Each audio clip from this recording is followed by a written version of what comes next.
Alrighty, welcome to Romera Records podcast. Today we have on Pat Mulhern. Alan Wade. Nate Willoshin. Awesome. How's it going? What's up? We're also known as Sunweight, too. Yeah, we're in We are Sunweight. So y'all hit me up on Instagram. I always start off with just like letting everybody know. Yeah. How y'all found me. What's But y'all up? hit me up on Instagram, and basically, I rarely have people reach out, and I always thought that was strange because a lot of people usually have a lot to say. But I guess so when there's people that I want on, they usually don't want to come on my podcast. I have no idea why, but it's funny. It's like the people who I think will make the best conversations usually don't come on. But so We yeah, have to change that. thank you. So yeah, it's pretty cool having you on. The fact that you reached out. Yeah, I saw that it was you were doing cool stuff, and I thought it would be fun for all of us to come and talk about stuff because we've never been on a podcast or anything like that before. Okay. And I actually really love podcasts, so So it's as fun for a us too. Listeners. as a band, do y'all do interviews or you did blogs or anything like that? We haven't really done an interview in a while because of COVID and all that. Right. Yeah. Well, I mean, we came out with a record at the end of 2019. Yeah. Okay. And we were on tour in 2020 when everything started shutting down. And so, we did some interviews there with the Memphis Flyer and some other people like that. Some out of town people and some Canadian, I guess, like a radio station and like a Canadian online magazine, I think, or something like that. And we were sending it to everyone, just like. yeah, but I mean, the only time we've ever had like an intimate conversation was with Michael Donahue, our friend, Yeah. Okay. from the Memphis Flyer. Okay. Yeah. Yeah, it's a great thing for artists to do because I think the best way for an artist to get fans is for the fans to know about their lives. I don't think that used to be such a big deal years ago, but now with Instagram and Facebook and Twitter and everything, it's like your fans want to know everything about you.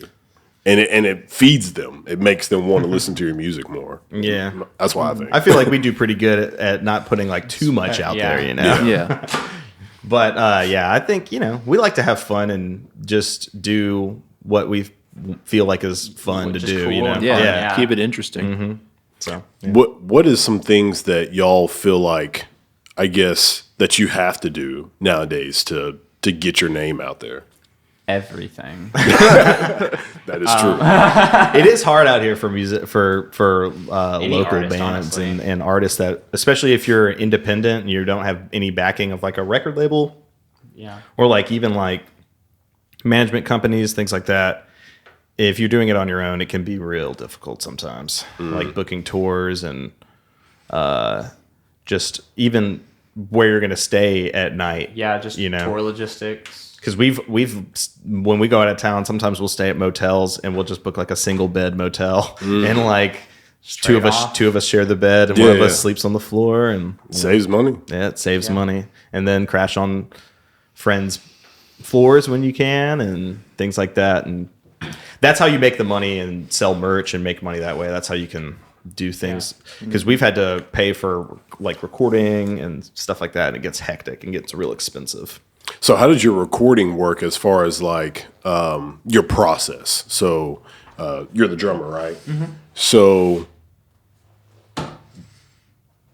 do you think that you always have to be at every session with them, or do you think that you need to have them to function? How do you think that whole thing usually works out? I try to be at every session, just because I want to be at every session, but then sometimes things happen, or if I've already got my tracks down and there's overdubs or something, and I just can't make that day. It's not the end of the world or anything, but I like to be there any minute I can, every minute I can. It's my favorite thing to do too, and we're just we're a band. I like to support my artistic band as we noodle around with knobs and Yeah, tunings we're all. and- It's all a big family, so Yeah. I everybody. mean, we It's want real to collaborative. We want to hear each other's opinions Yeah, on yeah. everything Yeah. because we're a band. It's not a solo project. Yeah. So all three of our opinions matter.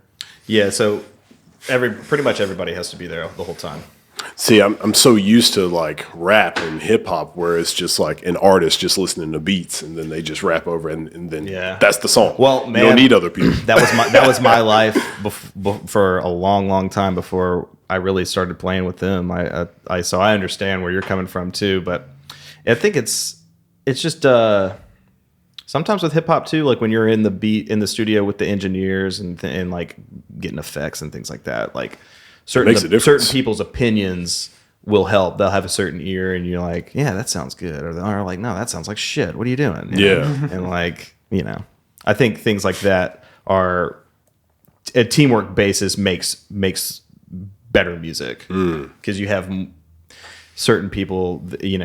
I'm not saying don't have too many cooks in the kitchen, but Yeah. it helps to have a couple of ears. Absolutely.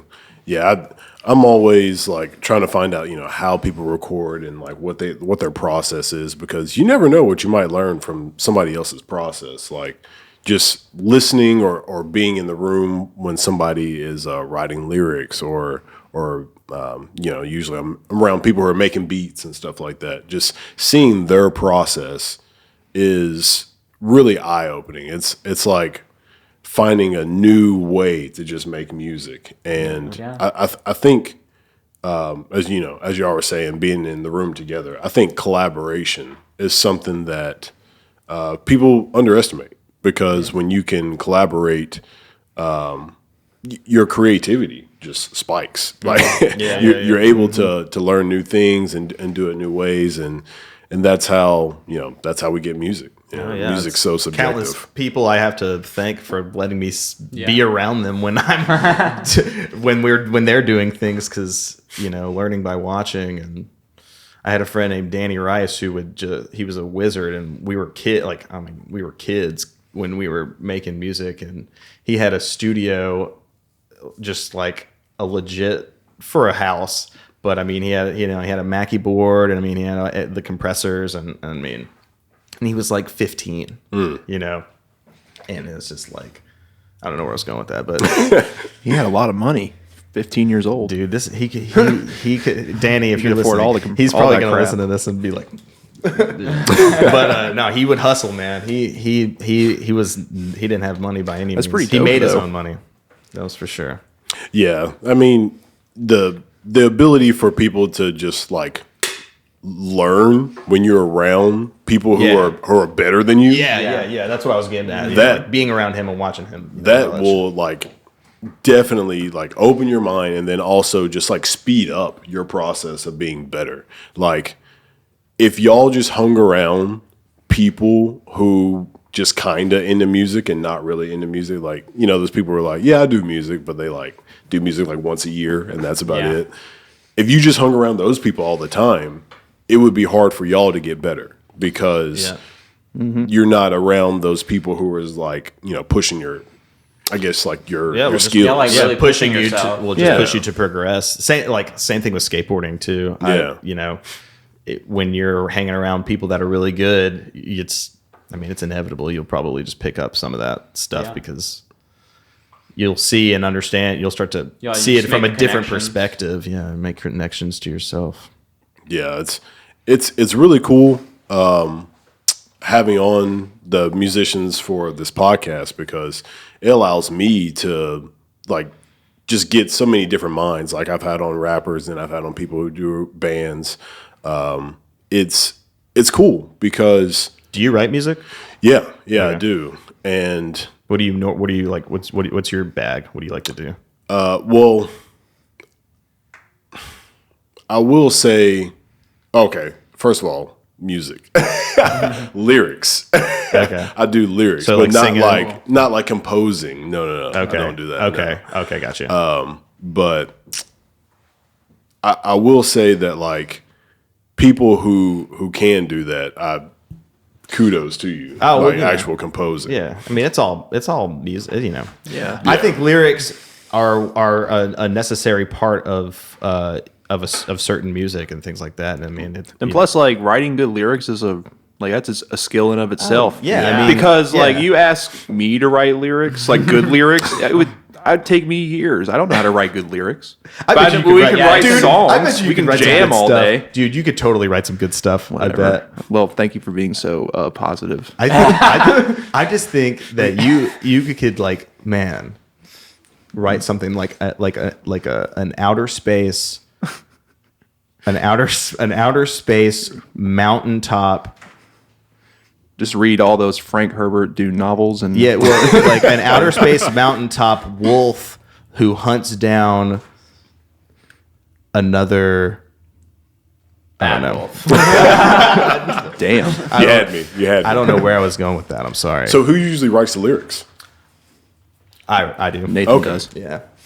I write the lyrics. So why is that? I don't know. I got forced into you're doing singer, it. He's the so you write the singer, so he's in lyrics. charge of what he sings. Yeah, I am Yeah. the singer, and so That's vocal department. yeah, and I don't know. I've written songs and lyrics since I was young, and it's just kind of come natural to me. The way that we do it is different every time. So like that's what's cool about what Yeah. it challenges me, because sometimes you have lyrics and then sometimes you write lyrics to what you've got, and Oh, And then that's sometimes- so weird to me. yeah. That's so weird to me. Oh, well, yeah, I mean, and then like a lot of times I'll be going through certain things or writing about certain things that we'll have to wait until it fits for something, which is like that's happened on our new record. Like I had lyrics that I had written to literally nothing. They were just kind of words that I had That's written so down, crazy. and then we were in the studio and it kind of just worked out that way. So when you've got lyrics and you're trying to make the music, let's say, I guess you're just thinking of the drums and the guitar and the bass and everything. How do you display that to them? Do you just have to give them something like it changes a lot. Like for instance, I will say so like on some songs there will be something that I had made and I'll come to them with it. Or it'll be something that Alan and I had written together and then we'll come with it. Or it'll be something that he's written and he comes to me and Pat with it. Or they'll get together. Even, I was going to say, or even me and Al, or sometimes, I don't remember what it was, but something, a big part of it was just like a warm-up that I was doing. a drum beat. Yeah, Well, and then, like, a sometimes warm-up you were doing. and sometimes I'll just hear a drum beat in rehearsal and be like, keep doing that. And then, we'll go on there. He makes a bass line. I do guitar. I play synthesizer and stuff like that too. So how long do y'all spend in the studio, like when you actually record? as much money as we have. Yeah. It's very expensive to go into the studio with us It is. because we like to. We just have particular ways that we do things, and so in order for it to be that way, we have to go to certain places, and that's when the bill goes up. Do you spend more time in the studio together than you do just like hanging out with, like not like hanging out, but like doing music outside the studio? Yeah, so I mean, we have our own rehearsal space. Okay. And we write there. And so pretty much everything that we'll do, we'll have written, and then we go into the studio for how long it takes to finish it. Yeah. So y'all do like demos and whatnot? All the time. Yeah, well, and I have a recording studio in my house. And, Okay. And so we'll demo stuff there. Nice. And our gracious producer, Mike Wilson, shout out to Mike. Michael. Has like been just a great friend, and he had he's got a studio in his house, and so sometimes we can demo stuff there. And whenever we can get it, it's hard out here sometimes. Yeah. But yeah, I mean, I will say that most of the time we're not spending too much time just not doing anything in the studio or like writing in the studio. All of the songwriting is prepared before we go in the studio. Yeah. Okay. Studio is just getting all the parts on, just recorded. And mixing. Yeah. I mean, some parts may mix. come about when we're doing things in the studio, but most of the Definitely. stuff is pretty much concrete before we go in there. Oh, okay. Yeah. I mean, that's something that a lot of people don't think about. That will save you a lot of time. Is just, hey, let's get this basically finished before we even. I mean, if we had a month to spend in the studio, I mean, we would probably come in there with nothing and have a record done. We could do that, but it's too much money. Yeah, You know, And this it's not last efficient. record, we spent like what 4 days on it recording. Yeah, but I mean, in the time, yeah. Well, that was just tracking. I think it was like Yeah, just tracking. 4 days tracking or something like that, maybe. But that was over the span of writing for like 6 to 8 months. dang, that's a lot. And that's in between, playing shows and life that happens. Yeah. Yeah, we all have full-time jobs and we Yeah. got doing all that. And Yeah. so it's, it's fun, but Yeah. But it's busy. you got to be for us when we go into the studio, we have to be prepared. So I know that was 2020, almost. It was 2 years from now, but 2 years ago. But how do you feel like that has impacted your band specifically? Like everything shutting down and things like Yeah, that. yeah. Now that we are, 2 years past it now. I guess we're still in bad, but It definitely killed the momentum we were feeling at the moment. y'all as just far came as- out with that album. We had just come 2019, out with the right? record, and we were touring, and literally right when we got back, COVID shut everything down. COVID. What shut what everything month did that drop? That December 2019. Yeah. Sorry. jinx. so you dropped it right before. Yeah, literally. Yeah. I mean, it might as well have been January 2020 Oh because my God. we dropped it very quick. And it was Friday the 13th. It was a Friday the 13th. That's we what did released it. It was a bad omen. But I mean, it sucked too because we had played a show in like February or something in Nashville, and it was a great show, and it was like one of our better, like one of the best shows we'd had, and it was out of town, and we were like, oh yeah, great. And then it's like, And we had a lot of press attention on the record too. Like a lot of people really Yeah. dug it in the press and like blogs and stuff like that we had sent it to. and then boom. Dang. So what were y'all thoughts? Like, what were you thinking? Like when this happened, you're like, all right, cool. We'll just keep going. Yeah, I guess we'll start focusing on the next record. I mean, we had already kind of started writing, Yeah. and so honestly, everything being shut down didn't necessarily hurt us. I mean, it sucks that we didn't get to play shows. That was really hard for I think all of us because I mean, we're live musicians. feeling That's what we the love to do, energy, you know? feeling the energy from the crowd and just playing with your friends and your family and you getting Yeah. to be around the people you love doing the thing you love. That's taken away from you. That hurts and that sucks. And so what we did was put like a bunch of effort into writing and I think a lot of bands did that because like you're gonna see it's already started happening. I mean, you're gonna see a lot of good music coming out of the next couple of years because of COVID and everybody's literally been in their house or been confined to the recording studio, which is what I released a solo record, because I was sitting in my house and there's going to be a lot of records like that. And Shifted So- priorities, I think, or put a lot of priorities in perspective. for too, live for music, lots of people. I think it sucked. Yeah. And for like touring musicians and people that solely had like were only musicians, live musicians, I think that Yeah. really messed people up, and like people that worked production, that really messed them up too, and that was hard. But Another thing that sucks too, like there's a lot less places to play now because COVID Yeah. shut down all of the That venues. is I was going to true. ask, many like, places are closed. where do y'all usually perform at? We play at the High Tone a lot. We play Yeah. at Growlers sometimes. yeah, we play once a month. We have a once a month jazz show that we do at the High Tone. Oh, snap. Okay. And but yeah, I mean, we play all over Memphis, and then sometimes in Nashville. There's certain places like the East Room we've played. We just played Spring Water, and we'll be back there. We're playing the Cobra on the 24th. Are y'all from here? Yeah, we're from here. Yeah. Okay. Yeah. So, I see you got the Philly. Are you from Philly? no. Okay. Not. I'm I've actually heard. from Alabama. Well, then what's up with the Philly shirt? I am an Eagles fan. I've been an Okay. Eagles fan since I was like 9 years old. Word, I Yeah. gotcha. Is an eagle your favorite animal? No. Okay, well, So, being that you are from here, do you feel like the shows are better here than Nashville or wherever else you go? I've had some of the best shows in my life here, but I gotta say the 2 out of town shows we did, the crowds were crazy. So was it only the played- venue or were they showing up for y'all specifically?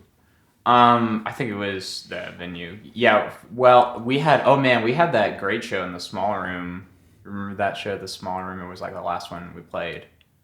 here, Yeah, yeah. I mean, I feel like it just that had a great energy. The crowd was loving that. it just depends, man. I mean, we've had great shows in Memphis. We've had great shows in Nashville. We've had great shows in Tupelo, Mississippi. Yeah. And so I think it just depends on what kind of energy we're trying to bring. And we just try to bring positive, good music. We try to travel with our friends that play good music too. Just have a good time. And I think, if you bring that energy with you, the crowds will come with it, Yeah, and one thing that me and my business partner Ryan we were talking about is like when you're like an unknown band, it's like you usually have, or an artist, whatever you do, you usually have like an unrealistic expectation of how the crowd is supposed to react to your music. Yeah. Like you think like, this is the best part of this song, and then they're just gonna go crazy, and then, Yeah, they're just like, and it's like, I'll take it. Yeah, well, and another thing too that's cool about I think what I liked about our live shows is when you come and you've listened to our records, you're not going to get that exact show. We have extensions on songs. We have certain things that we do during songs that are not on the live record. Okay. So you're going to get those Easter eggs. You're going to get the cool uniqueness of coming out to the live show. Yeah. And that's another thing about like having a good show is when you do certain things and people recognize that they're going to want to come to the show. Like I like cool shit and I like to do cool shit. I want to see a band that does cool shit. Yeah. And so it's like, it's not going to be the same thing. Not saying that doing the exact same thing as the record is cool, is not good or whatever. And I mean, if you want to be polished and stuff like that, that's great. But like, I like to go to gritty and sweaty shows and see really good bands and feel it, and be with them. Yeah. When you play, instead of it just being like, oh, I know what's going to happen next. Yeah. Yeah. I don't want anybody to know what's going to happen next. Yeah. And that's why like the people who are great at performing, those people usually end up doing the best. Like they might not be the best artist out there or band out there, but like if they do great shows, people know those people because they want to go to Two the words. shows. James Brown. Okay. James, he could rock a stage, and even now, you But got dude like, was a badass organ player. Like, Yeah. I mean, Yeah, and piano. you know what I mean? And he could rock the shit, but you never knew what was going to happen next with James He was Brown. because he was the he was the band leader, he was the conductor. He would conduct them, and I mean, they'll play the bridge for 45 minutes. Yeah, Bridge! yeah, yeah. I mean, like I think people like Bruno Mars nowadays. Oh, like, yeah. That dude's like a Sure. modern day Michael Jackson. in Yeah, my opinion. absolutely. Yeah. He's killing it. Well, and Weekend, too. I mean, Yeah. all those dudes, like that pop stuff. Yeah. Yeah, is good.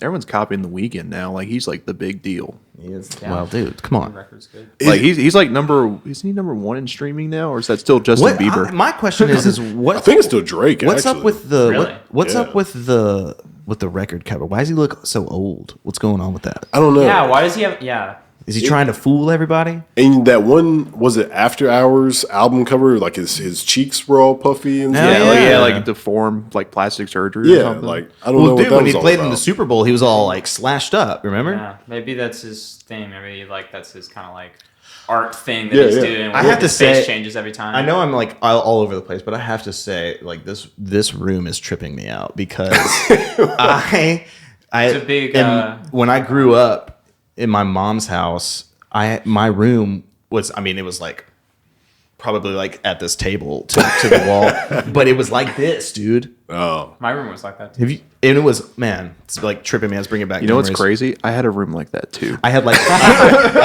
Dude, slanted roof. But it didn't kids. have the slant over there. It was just right here. I had like a Sublime poster and a Jimi Hendrix poster. I was lame. I was lame. because you had Jimi Hendrix. And so No. I mean, come on, dude. What guitar player doesn't have Jimi Hendrix like poster in there? I'd be like, I love you, Jimmy. with lip stains on it. But dude, I had a Blacklight Sublime poster, but I didn't have a Blacklight. So that might have been a good thing. Yeah.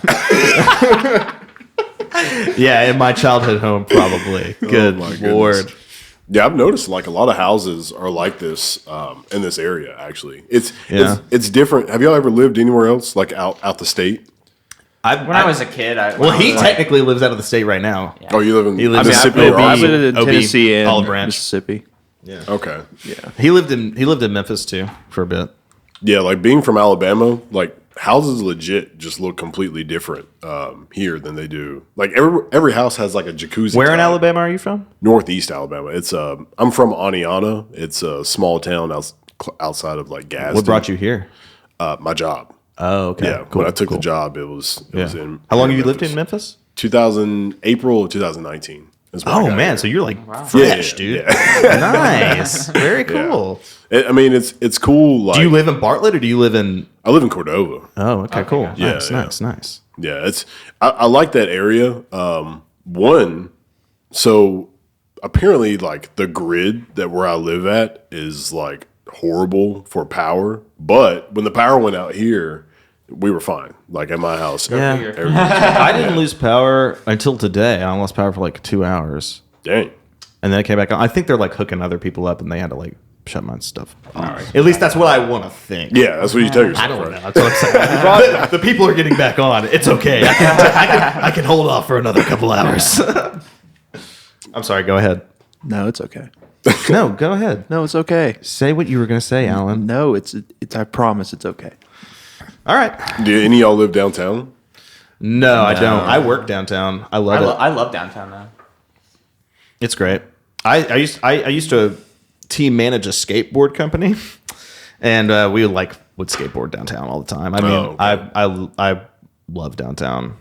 I like it, Yeah, but I wouldn't want to live down there. I was just in Indianapolis for my friend's wedding, and it's just neat being, I guess, like up north compared to like down south, and like seeing how the cities are like structured. Oh and whatnot. yeah. Well, you go to New Orleans, all the houses are totally different. Yeah. Like Chicago has got different houses. It's yeah, They all have a basement up there. yeah, they do. Yeah. I used to live in North Dakota, and they had basements there, and I was like, "This is different." Like, North Dakota, but y'all is that like? Do y'all get tornadoes up there or something? I want to say there might have been like one tornado scare in the 4 years I lived up there. So, but other than that, like, no. You have your thunderstorms and stuff like that. I recorded some pretty cool, like, I'd say pretty cool, but they were really beautiful sky with the lightning and stuff like that. But, the storms, no tornadoes for real. I don't think so. I don't know. I can't. I'm trying to think of like why houses have basements. Is it for like heating purposes? Put stuff in there. To put stuff in there? I mean, No, because I mean it's the same reason you have an attic. No, I mean it's like for. Well, some have a basement and an attic. I know, but I mean, How much space do you need? I think is it, because you like it's for like circulation, temperature control. Oh, I don't know. I don't fucking. I mean know. that makes sense. Yeah, I mean, Dang, I'm not a scientist. But it makes sense. I mean, hot air rises, you know. Yeah. Like In the this summer, room, you have the attic, all the hot air goes to the top. this I'm not a room, I house have to turn off the heat to this building, or else this room will get hot. Like no matter what the heat is on. Like I've had it off all day, and I just turned it on like 64. Yeah, just our so that we rehearsal wouldn't be space cold. doesn't like get that good circulation. So in the summertime, it's like blistering with all those Yeah. tube amps, it's Yeah, it's like I'm pretty much naked the whole time during rehearsals. That's crazy. It's awesome. Y'all deal with that? Y'all They cool have with to. that? What Our Are you rehearsals kidding are me? weird. yeah. Look, getting naked's not like even the weirdest part of this. It's not even the weirdest part. Oh man. We're gonna get really weird, and we're gonna watch The Matrix or something, or have the Batman animated series going on our CRT. We have like a little TV, box CRT with a PlayStation 2. We just need to get some mood lighting in there. We do. Yeah, we do. We do need to get mood lighting in Like, there. What do you suggest? Let's get a lava lamp. Groovy. That's pretty. I mean, honestly, that's Dude, that's not a bad start. every music room needs a lava lamp. I've been thinking about getting one, no joke. Dude, you know what? Yeah. Get one of those giant short ones. Have you ever thought? Have you ever thought about putting like fire or like have like a fireplace going when you have guests here? No, I usually, I would say I don't even really use it that much during the wow. podcast. Yeah, like, okay. Sometimes somebody be like talking about something. And you'll pull it up. I have no idea what they're talking about, so I'm like, I have to pull this up to see what they're talking about. But Show them the Yahoo. We could show them the Yahoo thing. No, just kidding. Oh my god. Yahoo. those old commercials. Oh my god. Anyway, I'm sorry we got off a tangent on houses. That was my fault. Yeah, frickin' I had, let's see, I want to say it was like, it was a few friends that had houses that were on base at the Air Force Base. But yeah, like all of them had basements, and they would have like a main level and then like an upstairs. But Yeah, see, houses here have crawl spaces, and then we have attics. Yeah. yes, I noticed that in my house. I was like, what is this? You'll probably, under your house, depending on how old it is, probably have like a crawl space underneath it. And then you'll have a little attic. Yeah, but they all have this like setup, like this. Yeah. What was it, trapezoid, pentagon, whatever, like shape. Trapezoid, pentagon. Yeah, whatever it is. Hexagon? We got, well, look, Six? we got to Six. count the sides, Yeah. dude. Okay. Yeah. 1, 2, Hex is 3, six. 4, Hex. Yeah, 5. it's octagon safe. Yeah, Yeah. It's coming back. Stay in school. And this is our geometry lesson for Yeah. the day. Sunweight teaches geometry.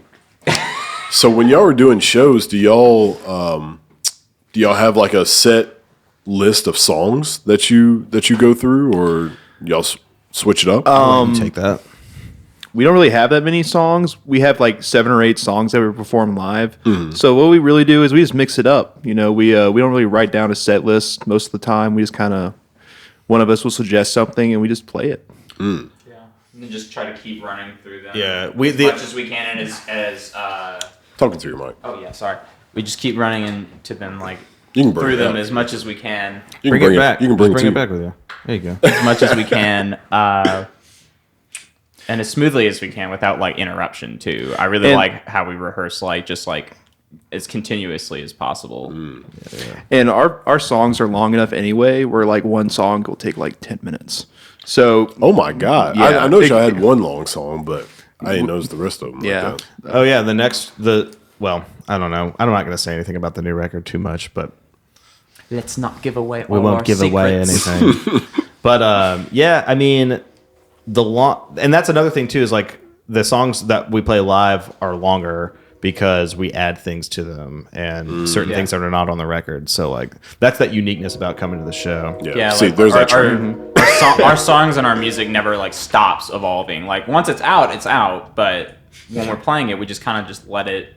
I mean, the develop recorded naturally. version's always there. You know, you can listen to it whenever you want, but the live version needs to be special because, you know, that's probably the only time you're ever going to hear that version. Yeah. But I'd say probably most of the time, the first song is the only song that is discussed. And then after that, it's kind of like we feel it out. And and like, we'll probably judge our first song on how we feel.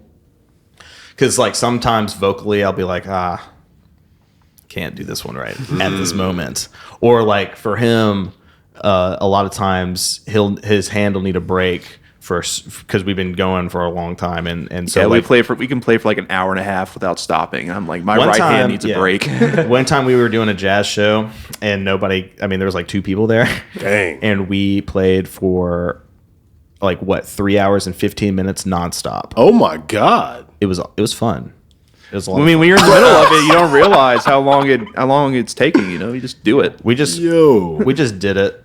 But It's like yeah, running a marathon. but we try not to music. we try not to get too crazy. Unless people are feeling it. I mean, were you taking breaks? No, it was break. like all That the was way 3 through. hours. Yeah, we did a 3 hour and like 15 My minutes. right set. hand was cramping like really bad. That is I thought I had like a crazy. repetitive stress injury. I mean, That's how all the greats did it. So I mean, Well, yeah, when, when we headline shows, I mean, when we have it our way, we definitely play for like an hour and a half. That's And that's real, like, and that's probably just like us playing our songs. yeah. And then we have a saxophone player that plays with us sometimes, and so when he's with us, we have certain parts that come with him, and so now we like switch it up and do different things. Okay. And so when he plays with us, we have to have a little bit more structure. We have to shape up. Yeah, because he's really good. We don't want to look bad. How do you, I guess, decide when you add another person, like another instrument and stuff like that? Well, usually one of us just makes a suggestion and we all just go along with it because we love different sounds and different instruments that are not really normal to like what we would usually play. Like we like a lot of jazz. And that's basically 90% horns. So we want to get that influence in there. You know, that's Yeah, we've music had we horns love. on every record we've had. Oh wow. Yeah, or a saxophone. How do you get those sounds? Do you just grab a person? We have a saxophone. Yeah, We have hire a a saxophone player. Yeah. Okay. Or friends of ours that graciously play on our records. give us their time and abilities, because on the Sunweight Feral record we had Breeze Kyle, who's played with like Elvis Costello. He came in and did like 3 takes Yeah. and was like, I'm out. He came in, he did 3 takes. He never even heard the song before. He did 3 takes and then he left. And that was it. He was there for 20 minutes. That's how And it good was this good? guy is. Oh, Yeah, yeah. that's straight. Oh, yeah. It's on the record. It's on the record. Well, and then I went and manipulated. We ran the track through a synthesizer, and I manipulated the sound waves. I think we took all 3 of his solos and like No, mixed it's them the together. first and the third. Oh, I thought we had used all 3. Yes, if anybody wants to know a nugget, it's the first and the third take on Leap of Faith on the Feral record. If there's any Sunweight fans listening to this podcast, we're gonna hype it up. Hopefully, Yeah. Hopefully, our fans will listen. So when you do bring somebody else to come in and record, is that something that you feel like they have to be on the same wavelength as you as far as like musician wise, or it could just be anybody that is good?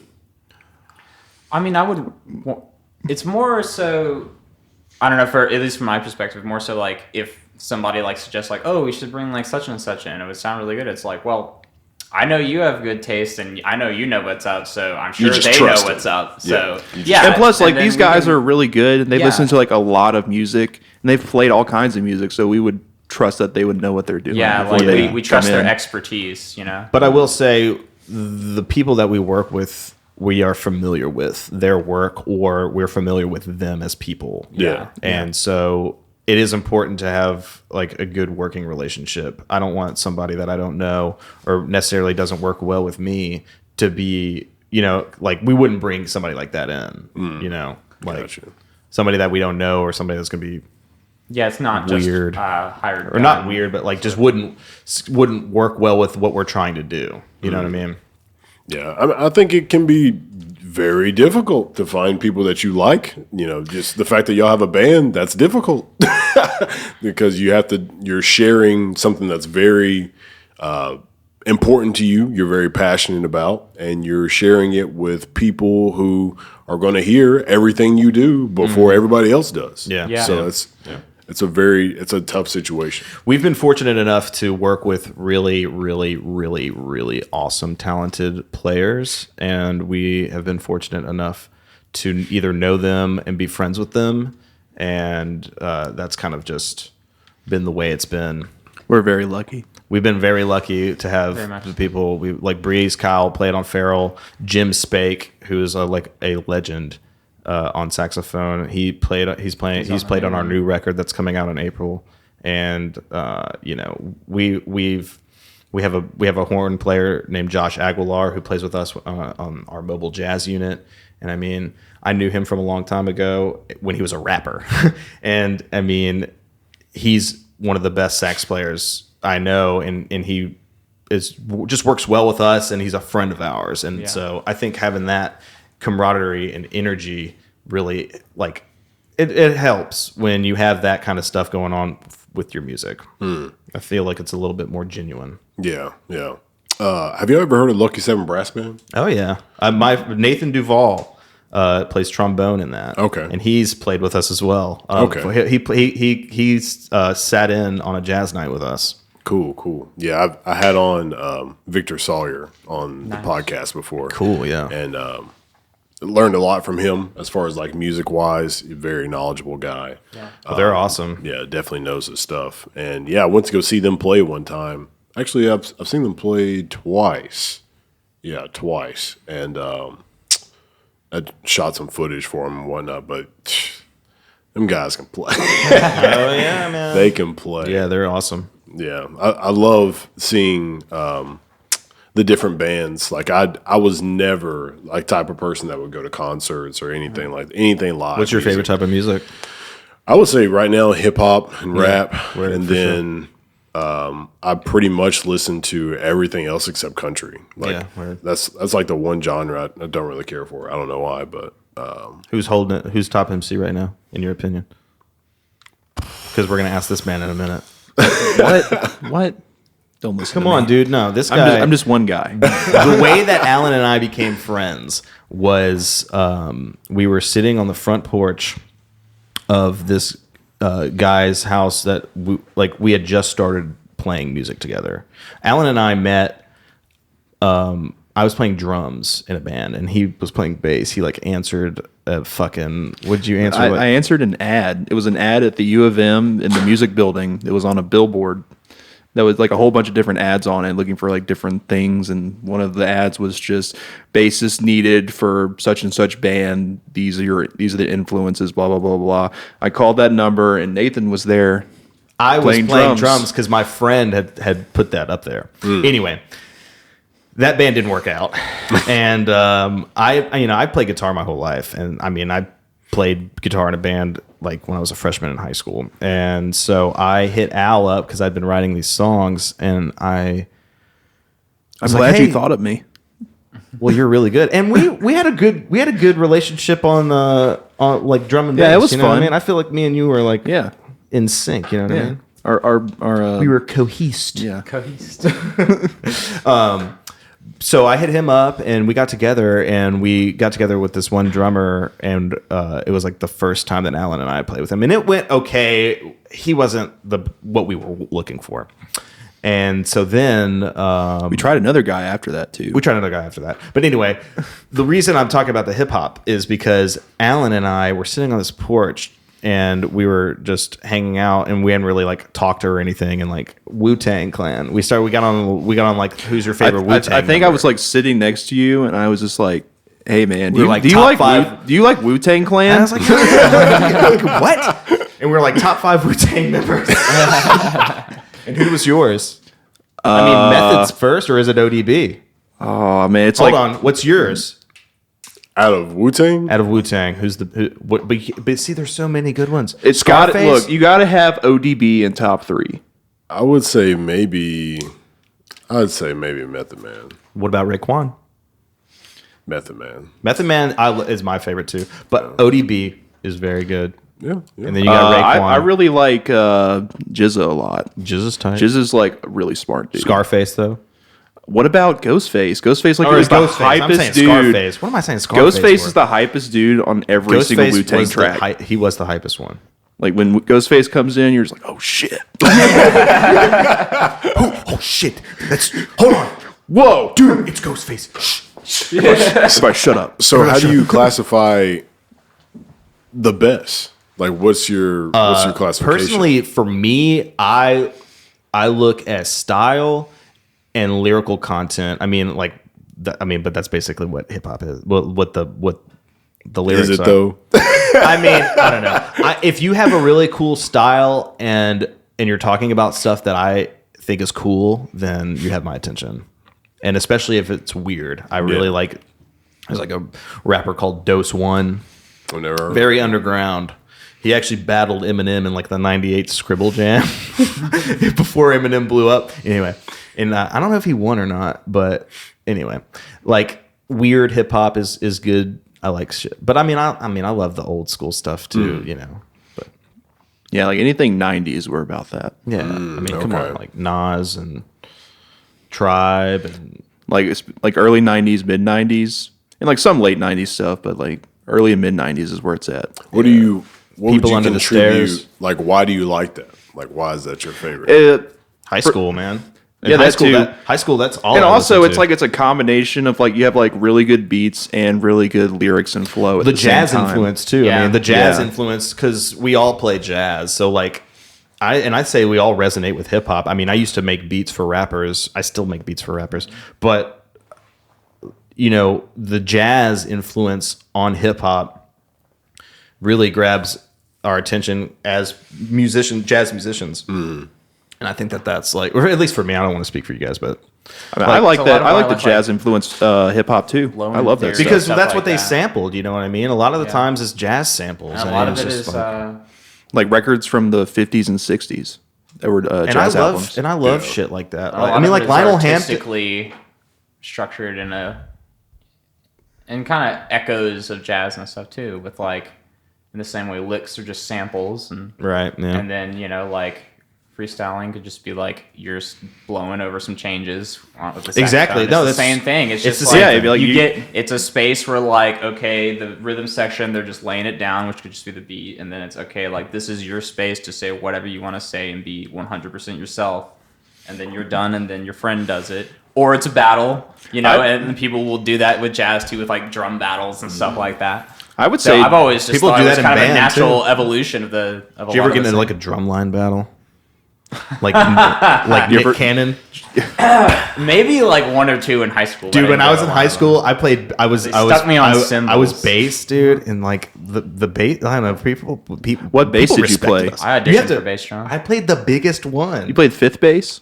No, 4. We only had 4. Oh. I auditioned. We had 4. I auditioned for 3. I don't know got why cymbals. I don't know why I said 5. And drum They're, set. like, I got doing drum set multiple. and marimba in the pit. I went to Ridgeway, and we weren't like the best drum line, but The fourth bass is really You're cool, right. or the lowest one, because you get all the downbeats. it's cool. And hit as hard as you want. And I could just be like.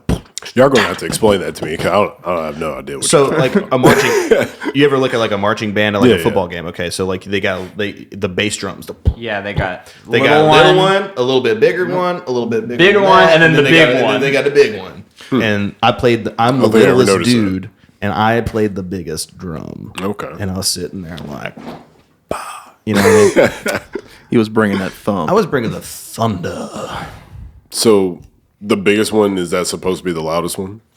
No, it's just the lowest toned. It's the Oh, deepest just one. lowest Honestly, I think the one that cut through the most is the highest. probably the highest. Yeah. one. The lowest one is just the coolest one. It's just the coolest one. The first and the second one get all the hard parts. That's true, and you're gonna like really count because like if you They did, get to be like- the stars.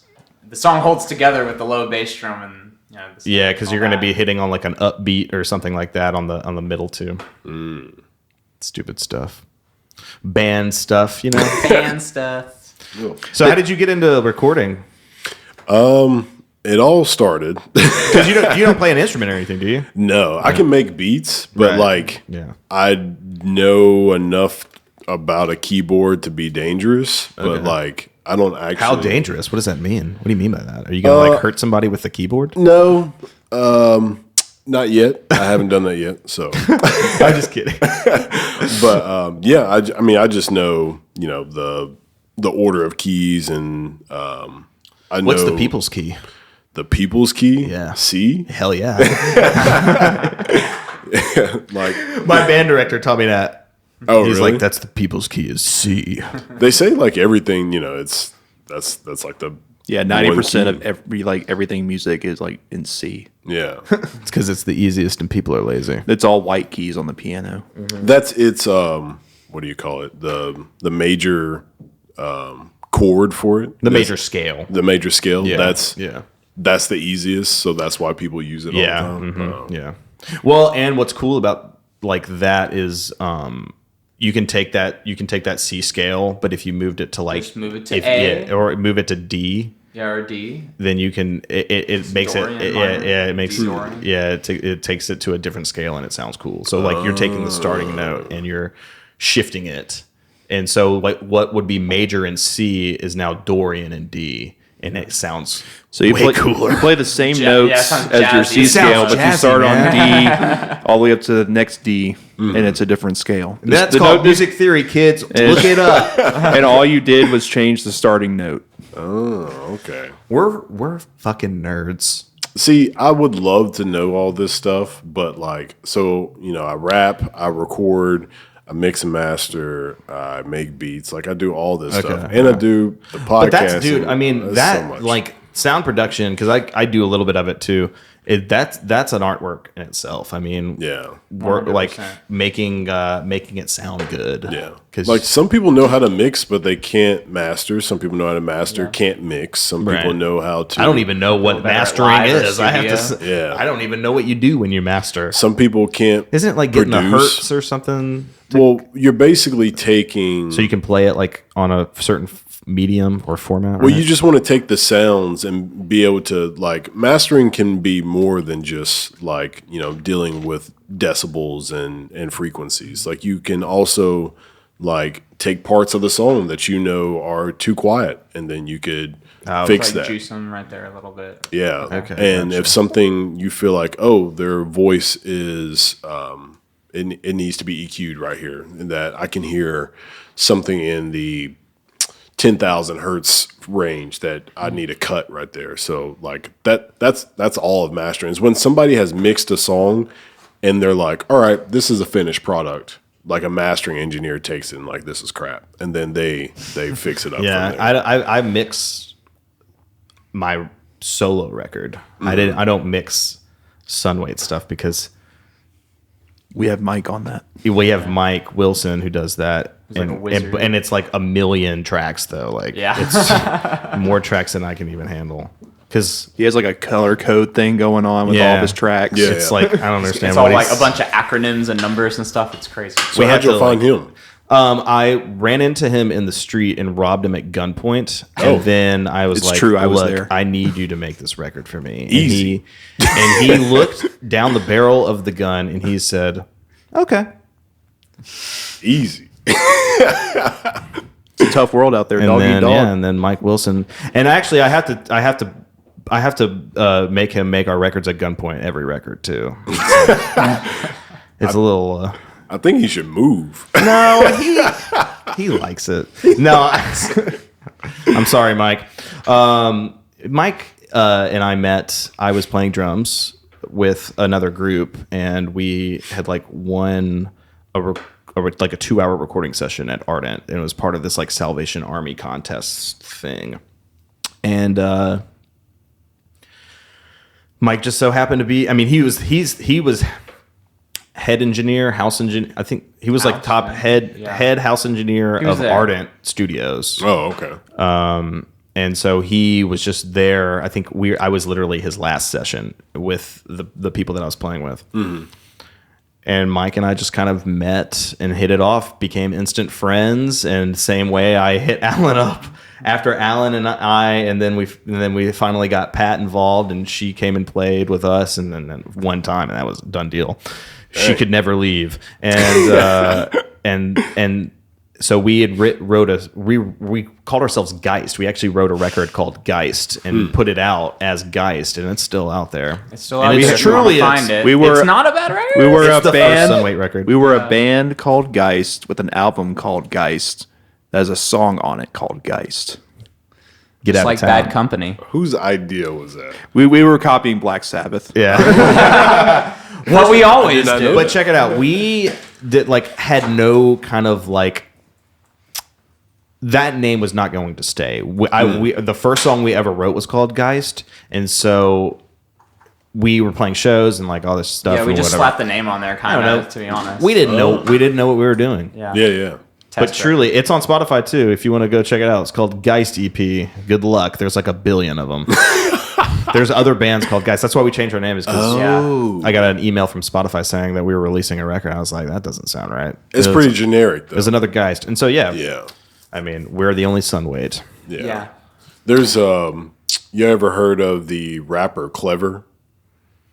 He was on one of Justin Bieber's album. That's like That's tight. That's his big claim. Shout right out now. JB. But I think his name. Oh yeah, his name on Instagram was Clever, and Like CLEVER. the word Clever. Okay. And he ended up getting it randomly one day taken from him because there's a company that is kind of like I guess they just help kids learn called Clever. They should have paid up. They've for been that. they've been a paid company that man. longer than he's had his name out there. I guess I don't know. Yeah, but if he made the Instagram name first, then he wins. That's not how Instagram saw it. Instagram's the one that took it from him. So It's yeah, a sticky situation. Yeah. I'm not even gonna comment on that. Sorry, Clever, you got screwed, bro. yeah. So he ended up. He just picks like random He names could have now. made some money, made like $100 or something. I don't know how much Instagram handles are.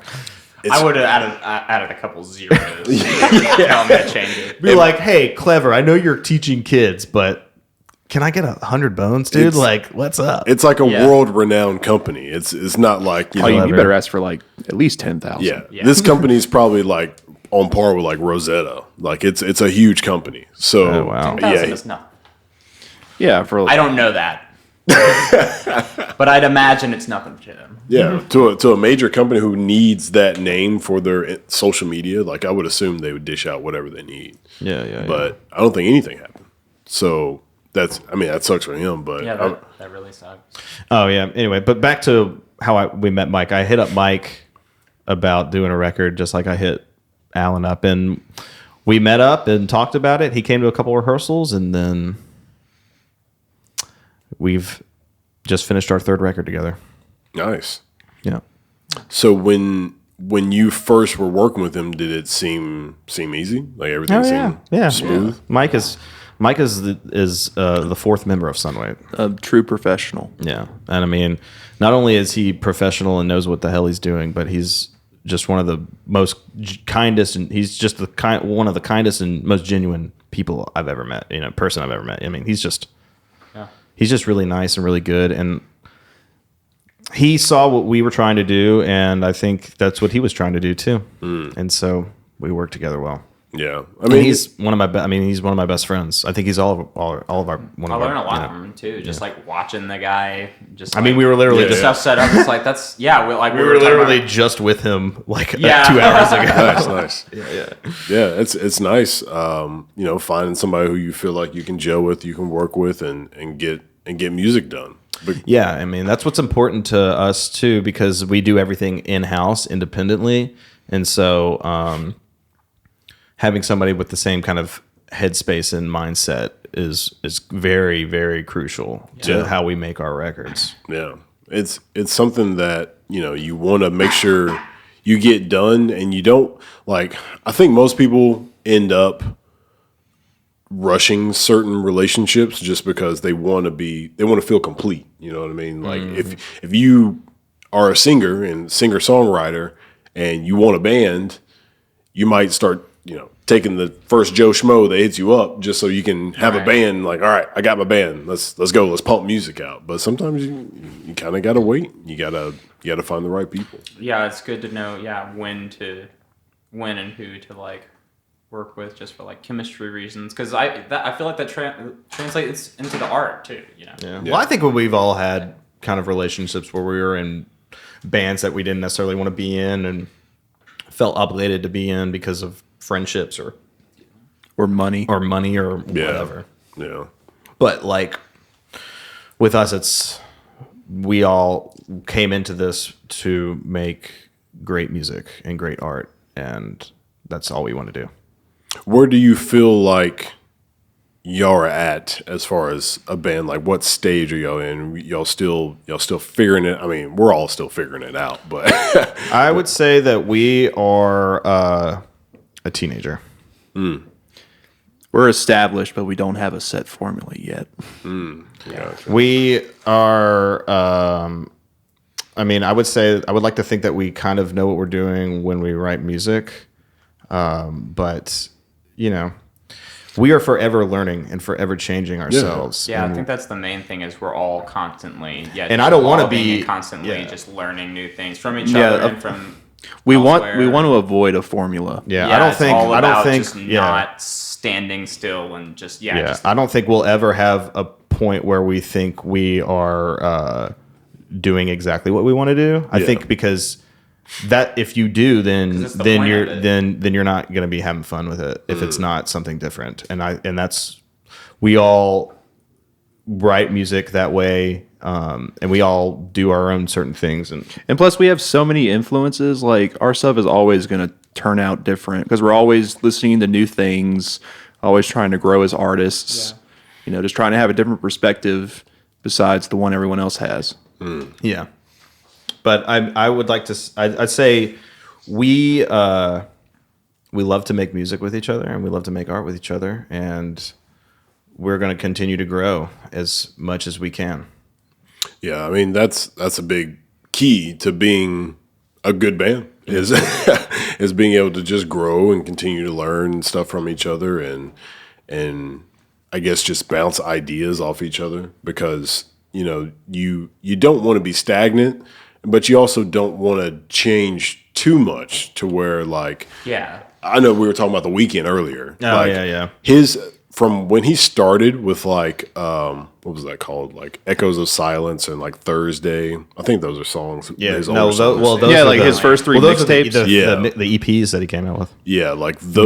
Balloons and was Balloons. House of Balloons. House of Balloons. Yeah, like those are completely different from his stuff now. Yeah. I'd say when Totally. it's like when Kissland came out, that's when like his sound really changed.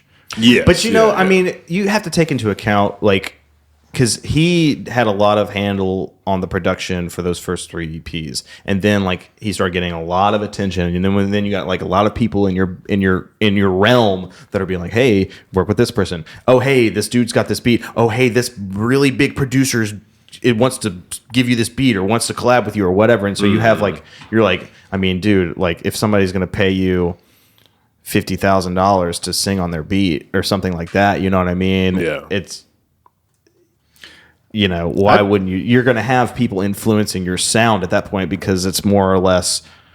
I mean, you're a vocalist, but you're going to be singing on musicians' beats or whatever. So, like, when you have a band, it's like there's so many components to it. yeah. It's more than just working with this person and then working with this person and your sound being completely different. Yeah. Yeah, I mean, I feel like we can definitely. I mean, we can produce. But I mean, like records. bands can happen to bands too. I mean, it happened to Yes, it happened to the Who, it happened to Yeah. it happened to the Ramones, it happened to. I mean, we could go on. I mean, every band as they progress changes. Call them '80s albums. I mean, even Incubus, dude. I mean, like listen to Incubus's first album and then listen to the last album they just made. It's completely different sonically. It's completely different songwriting style. I mean, and they're older, but that's what happens with age too, I guess. The Damned, they're like that. The Damned. The Damned, What about they changed a lot. Bowie. Well, no. Who's the dude from the Misfits? Which one? Danzig? Yeah. Danzig, baby. yeah. I mean, They were kind of just the Misfits, though. That's true, I guess. changing I don't know what I'm talking about. is always something that you have to. I would say you kind of have to judge your fans, and if you think that they would adapt to your change, then that's great. I think true fans will. You know what I mean? There will be people that like a song you make, and that's fine. But like bands that I love, Yeah, because I feel like it's the most Sunweight record so far at the same I think time. I think our music attracts maybe an open-minded person. Yeah. So I think they would be. I think they would be willing to listen to whatever we put out. Yeah, our fans, with the ones that come to the shows consistently, and the ones that we see out and like that I recognize people that come to multiple shows. They're the ones that are in it for that unique, weird, long part that's going to come up, or that weird sound that somebody's going to make that's not on the record. Yeah, like they're probably already like concert fans or music fans. And I think that that's what people are Specifically, you know what people I are mean? craving more and more different stuff. I think people Yeah. have been stuck in this rut of like, God, everything is just the same and everybody's doing the same shit. And like, how can we break out of this? And like, everybody wants to break out of it, but nobody knows how to. And so I think what we're trying to do is kind of do what we feel is the opposite of what people are normal to, people are used to Yeah. kind of amp up curiosity in music lovers. Because if you like music, like, and this is just kind of referring to the record that we just made, which is a pretty long song, and it's just, you know, it's going to test people's patience. It's going to test people's ability to pay attention, and it's going to test people's just like effort of how much they indulge in art and how much they just want to use it as a aesthetic or something to make them look cool. What goes into your thought process of actually committing to that kind of record? We're just crazy. Key factor. We are a little crazy. We just, you know, we like to write stuff that you know, that really turns us on. Like, we like a lot of long songs. We've been listening to a lot of long form songwriting, just being influenced by that stuff, and that's just something we wanted to try. Yeah. I mean, we all three of us wanted to write a long song, Yeah. so it just kind of came together naturally. You know, we didn't force it. We weren't doing it for the money, obviously. No, it's costing Yeah. us lots of money. But that's not why we do it. Well, that's just like We we do were it just because saying it's it's like fun. for like commerciality or whatever. It's like, well, the kind of person that's going to see a show that has a super long, like however many minute song in it probably isn't too concerned about whether it's like bubblegum enough. So, I don't know. and even then, we just try to make we just make things that we like and think are cool. Yeah. And That's what I think is like, you know, if I think it's cool and I like it and I dig it, then hopefully other people that are similar minded will agree. Yeah. I mean, there's nothing more whack than doing something just because everyone else is doing Yeah, it, or yeah. other people want you to do it. And I think and that's why another reason why we get along is because we're all totally like, if something is cool, then I don't want to be a part of it at all. Like, if something's like hip or, I mean, I don't know, and that doesn't don't pertain to everything. hip to be square. But yeah, it's like, you know, I feel like a lot of things have gone in certain directions that I don't like and a lot of people do like. And that's not necessarily saying that those people are wrong or that I'm wrong, but, you know, that's just being subjective in your opinion of art. And the looseness of term of art now is kind of getting crazy. Yeah. Just started letting any idiot with a guitar on the radio. I mean, Well, I think that's always been the case. that's though. always been the case. But I'm talking that's about why. Sometimes that's you why don't even need a guitar; you just be an idiot. it was when they stopped being able to read the sheet music was when it all went downhill. They already Oh my wrote God. it for them. They don't Easy, need it. grandma, just chill over there. Yeah, I do think that, you know, nowadays, a lot of people who are sounding the same do well, and it's odd in my opinion, but Well, everything's governed by algorithms now, and algorithms like things that are similar. It likes to be able to clump things together into playlists and stuff like that. So that's why you'll find like Greta Van Fleet in the same playlist as Led Zeppelin, and they're playing the algorithm, obviously. yeah. But I mean, And, you know, They're the same that's a major way of getting successful these days. You either you play to social media trends, or you play to the algorithm on streaming sites. You know, that's the two big ways to get there now. While we're trying to, like, you know, write actual music, you know, that's could be listened to and enjoyed outside of those formats. yeah, like we encourage everybody. We're making community vinyl. We're regardless pressing of its our record on vinyl, and we encourage everybody to listen to it that way. I mean, it will be on streaming sites, but The definitive version, I would definitely say. Yeah, vinyl. it's Definitely get the vinyl version. well, and the thing about the mastered the vinyl version is that we got it mastered two different ways. We got it mastered digitally for a streaming release, and then we got it mastered analog strictly for black vinyl.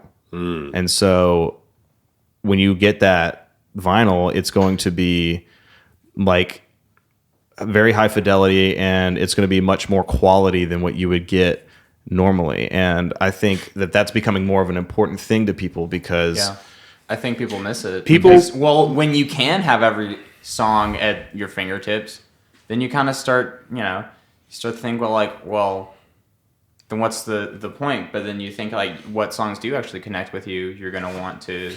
Well, people really- like feeling real, tangible Yeah. things in their hands. I think that's people it, miss but the tangibility. when it sounds good too, when it, like, I don't know about you, I'm sure everybody goes through this, but like when you hear something orally and it gives you like a chill, or it makes you, like you feel something with the higher quality of medium, then you feel something. Like it makes me like, listening to something on a vinyl record that's made to be on a vinyl record. Like if you go and listen to like Thrust by Herbie Hancock on vinyl, and like I was about to say, if you listen to that through some headphones on a nice record player, it makes you feel. You feel them. Like it's almost like you're sitting in the fucking room. Yeah. with them. And that's jazz why records get like that too. It'll sound like that, like drummer and that's why- or bass player. you feel like or the player band's in formed the a room. circle around you, and you're like in the middle. Yeah, and that was like the headspace that we had when we came in to record this. We're like, this is going to be for vinyl only.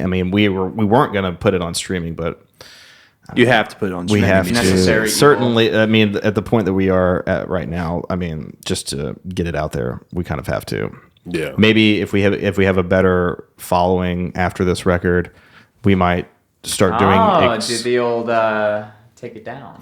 Well, I would like to have people subscribe to our Patreon, and then we could just do Patreon out, sell our album solely on Patreon. So if you wanted to, like, because like that's, you're getting exclusive stuff straight from the artist, and I make it, Pat makes it, Alan makes it. We all, you know what I mean? Like you're going to get something that is from us and not fabricated from somebody else. And so I would like to get to a point where that would be cool. Like people paid a membership of our website, and you would, because like we have a Patreon now, and like you get exclusive merch, and I make behind the scenes videos and things like that. And like if it got to a point where we had enough members, like when we recorded, like you would get the record. You know what I mean? It wouldn't be on streaming. People that wanted the record would have to be a member. And I think that a lot of bands might start going to business models like that because that's honestly the mass media way that a lot of artistic things used to be. Patreon, like patronage is basically like, I think you're a really good artist, and I really like, think you have an interesting view on the world. So I give you like this much money, or I'll give you a little extra money or whatever, and you can make this special commission for me. You know what I mean? Yeah. You're on the mailing list or whatever. Yeah, and it's like, the new record came in. I can listen to the new edition or whatever. You have it delivered by people drone. used to do that all the time with like tapes and things like that. I'm sure like mail order radio shows and stuff were a thing. Yeah. Nowadays, Pat, you can get delivered by Amazon via drone. Dude. Get the new Sunweight album via drone. Via drone. You got to reach out to Amazon, do a deal with them. I don't think we were going to do it. I don't think we're going to do a deal work with with Amazon. Yeah. I heard they have terrible customer service too. Amazon stinks. Oh man. I've heard recently that their album sales were fabricated. Like That does not surprise Oh, well, me. and I also heard something about like they're not the stream there, although not any streaming place is really giving the artist money, but I heard that they were like worse than Spotify. Really? On paying artist. Don't quote me. I know. I thought it was. I mean, I may have heard that tracks, somewhere. So. I know Spotify's usually is the least. There's a good bit of them that are starting to do something different. It's like, crap, I can't remember what it's called. But basically, if you pay a subscription, like somebody pays $10 a month for their subscription, if they stream Sunweight, majority of the time, their money would go to y'all. Okay. and not in the big giant So bucket interesting. of money. So yeah, I mean, So it's like patronage again. That's well, almost I like mean, a yeah, well, they're patronage model, it's. I mean, that's just going. It's like radio. I mean, if the amount of times you're played on the radio, you're going to receive a royalty. So I can understand that. Yeah, but apparently, but to do that, it's really expensive for the streaming companies. I was hearing somewhere, maybe on a podcast, I can't remember, that like the way that the reason that Spotify is paying so low is because they're only paying 100% of royalties when in reality it's supposed to be 200 because you have the performer and then you have the writer and producer, and so that's two different royalty categories. I haven't heard that about Spotify. That'd be pretty wild. And I don't know if that's true. I think I heard that somewhere, and that could be wrong, but it makes sense because, you know, if you look at the stream sales versus like getting played on the radio, or like if you sell your album in store somewhere, like the royal, you know, you're going to get 200% because that's how the royalty you got a writer and a performer. With that royalty collection and stuff. Yeah, the labels have a chokehold on Spotify. That they do. That they do. And when they are in play, it's for the independent people. It's like, hey, suck it up. Hopefully, you get your chance one day. Yeah, That's why a lot of the playlist rock stuff, I think, is a thing. Is because there's like one very deep, narrow cylinder, which is like what the record labels still have, and they're like, we're gonna go over every grain of material in this. We're gonna make sure this is literally algorithmically designed for success. And then anything that doesn't fit that, it's just like there's such a fear of you could, with broad strokes, say a calculated risk, but you know, in wiser times, we could say a investment in talent was the business term used in the past. Talent grooming, things like that, talent scouts, which still happens, but it's like the micro version of that is just like not as common nowadays because it's all been streamlined with digital stuff, which is double-edged sword. The thing is that artists such as ourselves now we do everything in house. So like we don't need a record label to pay for our recordings because we do that ourselves. We don't need a record label to get artwork done because we do that ourselves, or we have friends that we hire to do that. So I don't, you know what I mean? I'm the art director. Yeah, like you can be your own art director, but the point I was just making with like that is, but they have all that money, and not only the streamlined stuff we have, they probably have some like state of the art, really fancy stuff too. Right, you but know I'm just saying, but if you build enough following, like Chance the Rapper did this, like oh yeah, you know I'm not saying like, you have to have a record label at all. Yeah, at all. No, but I see what you're saying, like with the record labels they're having just grasping at what they had as tight. Well, as that's because there's not enough independent artists that have the following nor the money to take their shit off of streaming services. Like Radiohead did that, and like because they were pissed about, was it Napster or something, or not Napster? Didn't they take all their stuff off streaming for a second? They did, or like they sold their record like. Well, in Rainbows, only on their website. Yeah, or something in Rainbows like that? they did on their website, but then there was like after that, I thought they like weren't on streaming, or it was on and they took it off or something. Radiohead did something similar like that because they were tired. They were tired of getting ripped off by this bullshit, you know, stuff like royalties from streaming and thing, and so like yes, right now probably the record labels have that grasp, but like you're gonna start to see more and more smaller bands that have followings. Because people miss it. That's what I'm saying is people that are going to start being able to put their shit out exclusively, and you're going to have to, you know what I mean? You're going to have to be like, go to them exclusively to buy it. Yeah, exactly. Like I think it's going to be like people choosing, exclusivity and stuff because they're going to want to know that you're really invested in it. But then there'll be payoff with that because then you'll get really cool stuff that people will really put care into. It's just, I feel like, we're just saying, I think like since everyone's door is unlocked, I think people are starting to install their own doorknobs, you know what I mean? It makes sense. That was a fucking weird analogy. I'm going to use the restroom. You know, I read an article today where it said that older music consists of 70% of all music sales.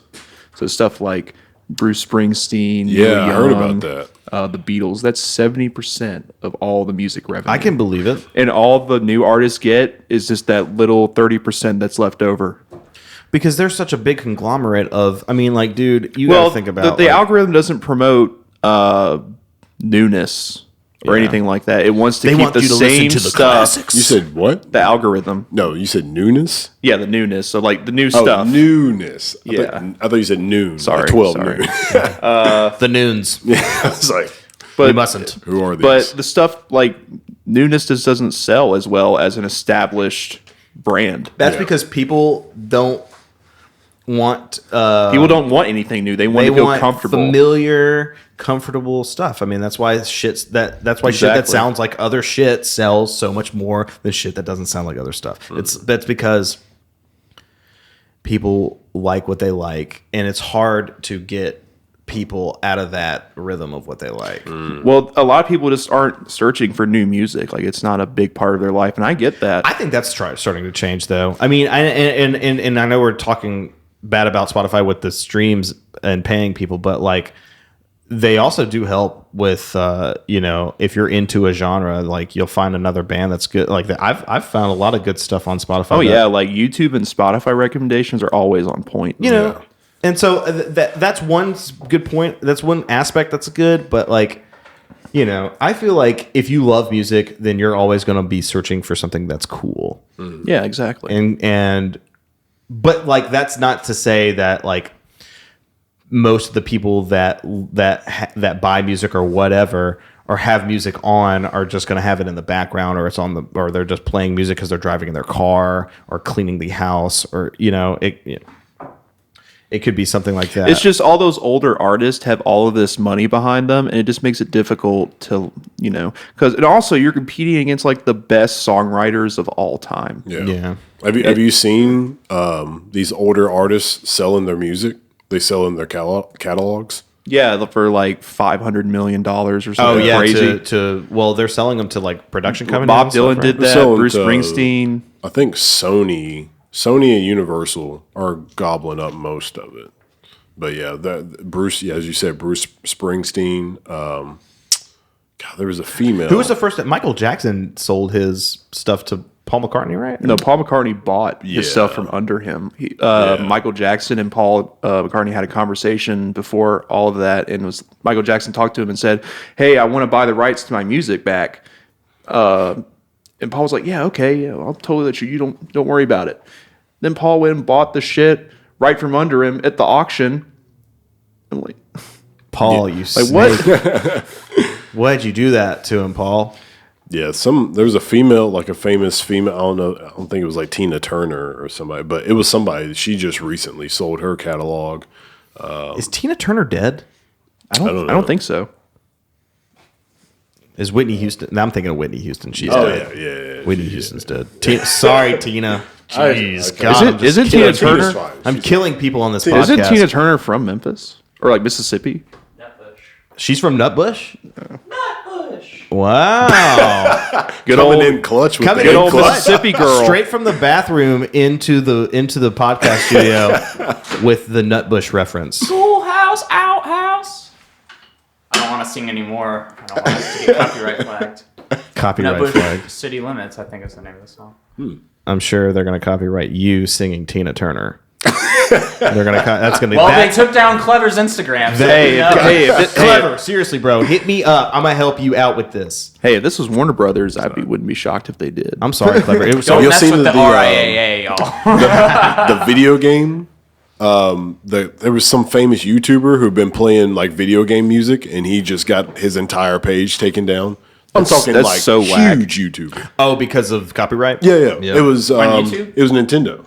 Yeah, Oh, yeah, there you go. yeah, Nintendo. Nintendo got them. They don't play over there. Yeah, Yeah, Nintendo does not. I've heard they're like one of the strictest because like Mario, like everybody. But hey, man, like, look, I understand where they're coming from. If some dude was making money off of ads and stuff from playing a Sunweight song, I would be like, yo, we are gonna either get royalties from this or you're taking this down. Like, Yeah. I mean, we're not gonna just let people take our songs for nothing. And that's where Nintendo that's what Nintendo is. That's probably their viewpoint of it, Yeah, or their for sure. their lawyer's viewpoint. But I mean, I understand that completely. You should have to, and I mean that's a thing. Honestly, if you're a cover band, you have to pay royalties when you play certain songs. Oh yeah. Venues have to pay royalties. Yeah. When you pay, if a band plays a song that's not theirs, the venue has to pay. I just don't see why that's the YouTuber's fault and not YouTube's. Yeah, shouldn't YouTube? That should fall on who's ever in charge of YouTube's. YouTube doesn't do anything to protect their creators. They got that fancy little terms and agreement that nobody reads. You know, in Europe, That's you're not held by the terms of service because they assume no one ever reads those. So they made it against the law. I mean, nobody the point of ever, having them? nobody ever does. Well, the point of having them in America is because Well, I was talking about for Europe. Yeah. The dream. Europe, please, if you're listening, we want to come play over there. We really want to come to Glastonbury. We want a one-way come ticket to to England. Europe. We want to come to Germany. We want to come to France. We want to go to Ireland. We want to go to Norway and Sweden and Denmark and anywhere that rock and roll is accepted in the European countries. Where's the furthest y'all gone? Columbia, Missouri. We played a show in Columbia, Missouri at a place called Dive Bar. Oh wow. Yeah, you can imagine. And Cleaner bathrooms than you would think. it was pretty cool. They just kept asking me if I knew any Slash or Aaron Lewis. And I was like, who is Aaron Lewis? And they're like, the dude from Stain. From Stain. And I was like, I don't know any Slash or fucking Stain. I was like, what? I don't know. Anyway, So how does that work? They liked us, though. I don't know. Anyway, we didn't play any cover songs. We played for like 3 hours, and they loved us. They gave us more money than than on our contract, Nice. and they gave us free beer and stuff, and they were just really nice. And it was like super icy, and it was Columbia, Missouri. It was like 14 degrees outside. Cold. It was a nightmare. So when y'all are for covers, this is completely different than just making your own music. Right, yeah, You're learning somebody else's music. How are you picking these things? Are you just picking famous songs that you would like to play because you know somebody's going to ask you to I play actually them? particularly like to play cover songs that are not famous. Like if we were going to Why play do you do that? because most of the time it's a song that I really like, and Yeah, like a song that's like maybe we all just like connect with, or a song that we think is underappreciated. Maybe. but also it's super cool when you play that like deep cut from a band that like not many people would know about. That one dude or one chick in the crowd that's like, oh shit, oh dude, you know, holy shit, dude, what? and it's like, you know, that's cool when they're like, you know. fun I to like to play deep cuts, man. Who wants to play the everybody knows? Because then you'll have like drunk people like singing with you, and that's only fun. Sometimes. It's only fun when you have in-ears and can't hear them. It's only fun sometimes, but it's really fun when we have mosh pits at our shows. Those are the best. It's happened a couple times. We're totally not a mosh pit kind of band, but we sometimes have we get mosh pits. we have like riffy songs, and so like people get moving. we definitely give people a space to mosh. There's definitely One time sections in our song. this dude was moshing. He fell on my pedal board and like disconnected my guitar. Oh snap! It was awesome. I just connected it back real quick. It was we were having. It was like that was actually our. Was that at Dive Bar? That was our CD release party. Oh, okay. Yeah, that was our Feral CD release party. Yeah, man. Is there any but is there any band that you try to learn their stuff because you know that's like our style? We only play one cover song right now. Oh really? It's a Black Sabbath song. Oh okay. So that was your band. Like Black Sabbath was the band. That's for his y'all. band. Just his band. I mean, I got really into Black Sabbath for a few years. 'Cause you said y'all copied the album style earlier. So. That was just it wasn't like our music was like Black Sabbath, just kind of like the setup of it all was Yeah. Black Sabbath. yeah. Because like Geist with Geist and Geist, it was like Black Sabbath by Black Sabbath. It was a Black joke Sabbath. that lined up, and you were like, "Oh, hey, this is like Black Sabbath." We didn't really copy Black Sabbath. we It weren't was like trying to do it. It just kind of happened that way. But yeah, like, you know, we play Sweet Leaf by Black Sabbath sometimes, and that gets the crowd going because that's not like a super well known Black Sabbath song. Okay. But the people that know it, I mean, they like it. It's definitely not Children of the Grave or like Paranoid level popular, but it's kind of popular. I mean, it's pretty definitely, popular. it's not It's unpopular. popular if It's you Black like. Sabbath. It's Yeah, popular yeah. if you like Black Sabbath.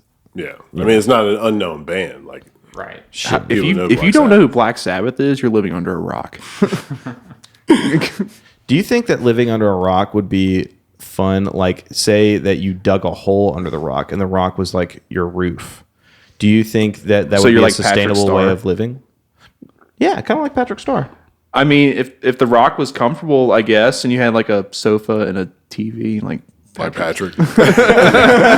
If you were living under a rock, what kind of rock would you want to live under? hard rock, Ooh, that's pretty cool. not soft rock. Not soft rock. I got it. What kind of rock would you want to live under? I don't know, maybe like granite. No, that's not going to work, is it? Limestone? Is that going to be too smelly? What smells? Rock doesn't smell, Nathan. That's good. Doesn't? It might depend on the rock. Yeah, it might depend on the rock. I'm sure there's some stinky rocks There's out there. probably It's a funky rock. there's some stinky rocks around here. I don't know. You know what? That's a new genre. We're making it. We're making called stinky rock. Stinky rock. rocks. It's just gonna be. Stink- What does Just- that sound like? It's just gonna be. It's just stank face, stanky 100%. ass riffs. You're just gonna be like. Stank rock. It's gonna be like butt rock, but it's gonna be better. It's gonna be stinky. On the stank rock charts. I know it's Jesus. One of our friends that plays in a band that we play with sometimes. His name's Ross. He's a radio personality, and I always try to get him to say like the most outlandish shit on the radio. He won't ever do it. Do y'all get radio play? Yeah. Yeah. Was it like one song? Is it like the entire catalog? Birth put and out Jesus Christ Jr. has been the one that we've Yeah. heard on the radio the most. Yeah, we get regular rotation, I'd say. Yeah, on, people WYXR like for Jesus sure, Christ among Jr. others. And then we made a music video for Birth, and that got accepted into the Indie Memphis Film Festival for 2020. Oh, okay. And How'd you get it in there? well, You had to Why? send it in. yeah, we submitted it, Submitted and it. they accepted it. Nice, nice. I directed it and shot, and shot it all. Oh, and okay. starred in it. We all starred in it, kind of, but I was the main character. How many videos do you have? We just won. Just one. Yeah, but I'm directing another one for us for this record. So something I've noticed that is completely different, rap and rock, maybe even all genres. Rap kills it when it comes to content creation. I don't know if it's just because the lyrics or what, but rock, I don't see that many videos, and they don't go that outlandish on the videos. Like old rap videos compared to like old rock videos, there's no comparison. Like the rock looks cheap, and it looks like they just did enough to do a video. I will tell you this. That's why. It's coming, man. There will be more stuff. You think so? And yeah, I mean, and if you look at it, there's a lot of cool videos. Like Alt J came out with a record maybe like a couple of years ago, and there's I think it's called Breeze Blocks, and it's like a really interesting video where it's starts off as like you see this person that's like untying a girl that's been tied up or something, and like it's all in slow motion and in reverse, and so it like you think one thing, and then when it gets to the end of the video you see what's actually happening, and like it's really interesting. And like I'm sorry, and like I like to think that our video is cool because it's like an interesting song, but the video is kind of It's like a surreal short story almost. Yeah. it's a surreal short story, but it's like not mocking it, but kind of just playing fun with the idea of the song. Tongue in cheek. Yeah, tongue in cheek kind of thing, because it's funny. I mean, it was meant to be funny. Okay. The song's called Birth, and I'll just give you like a little short description. The song is called Birth, and the video is me in a wig and in a dress, and I stumble across an acoustic guitar and have sex with it, and then I give birth to an electric guitar. Dang. But there is a lot of stuff in between there. Oh, okay. But yeah, man, check it out. It's called Birth. Yeah, the idea of videos is awesome because it gives people a sense of, this is how they wanted to portray this song. Right, exactly. And when you enter that realm, it's kind of like breaking the fourth wall with your fans. You know, you're saying, all right, you had our music, but now here's like this other dimension of who we are. You know, you get to see into our process. Yeah. Well, and I love music videos and just kind of musicians of that mindset where they're like, yes, we worked really hard on our music and we take it very seriously, but our music is not solely our straight personality, and like, you know, we all love to joke around and we love comedy and we love funny things, and so like when we make videos together, like we get to have fun and kind of do funny shit and like kind of live that dream of you know, I mean, I was never a director or a filmmaker before I made that video, and like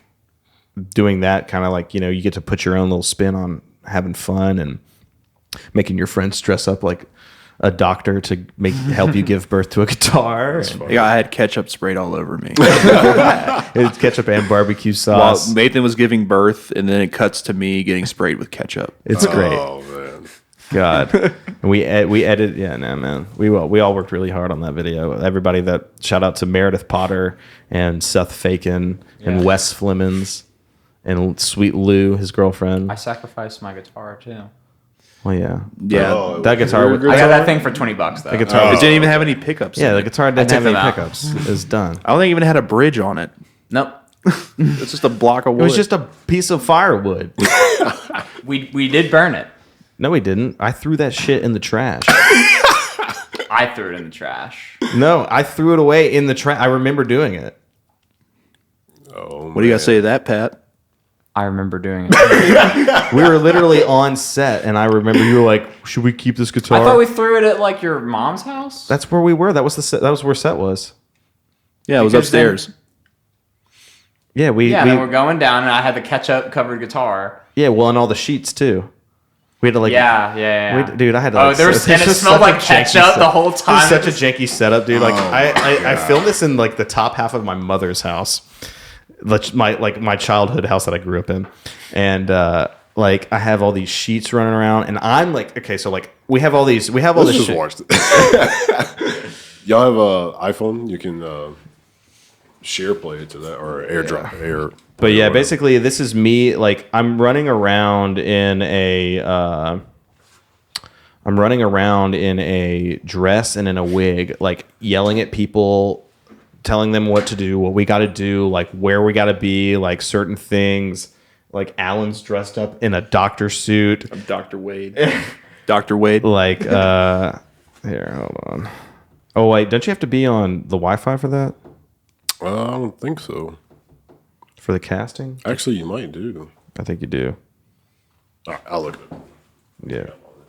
What's it called? It's called Sunweight Birth. If you just type in Sunweight Birth, it'll be there. But yeah, like we did, I think we did like maybe 3 days of shooting for this. And I'm thinking about outside when we were setting on fire, just because it got with the smoke. We got the smoke bomb. oh yeah, when I got Yeah, I poison just got ivy on my feet. I got poison ivy on my feet from Forgot this. about that. That's pretty funny. Oh god, it sucked, dude. It sucked so hard. Oh, 882 views. or 900. Get us to 1,000. There you go. That's my fiance gave me that lipstick. There's Pat with short hair. I know, and that's me with short hair too.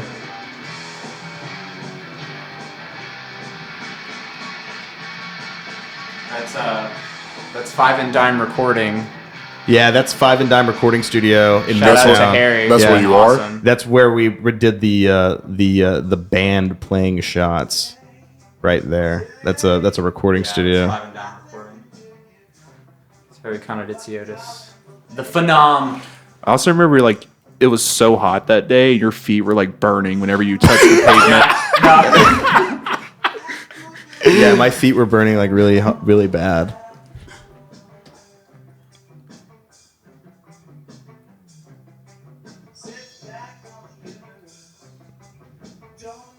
You know what's so sad is like I lost that flag. I don't know where that 901 flag went.